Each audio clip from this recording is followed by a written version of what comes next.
However, through their lawyers, the suspects now want detectives to explain how they concluded that the currency seized was fake, with lawyer Martin Olo saying that he has his doubts. Grace Courier now has more details.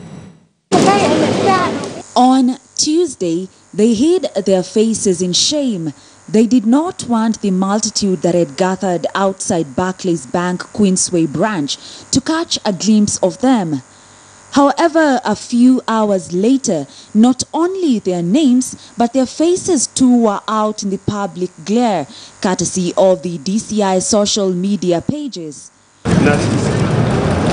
Eric Adede, owner of the safety deposit box and former contestant in the Homa Bay parliamentary seat in 2017, Ahmed Shah, alias Mzungu Wangara, Elizabeth Muthoni, and Irene Wairimo Kimani, as well as two Barclays Bank employees, Boaz Ochich and Charles Manzi.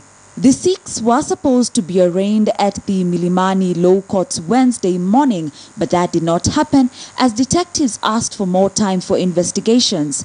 In their wisdom, the police have decided to book them at 11 o'clock last night, which gives them an advantage that they have up to 11 o'clock of 24 hours. So that one, I think they have played smart, not because it's fair, it's unfair. Of course, we know that these arrests were happening from about 10 o'clock and they were confined all the way to about 5 p.m. So to go and record at 11 p.m.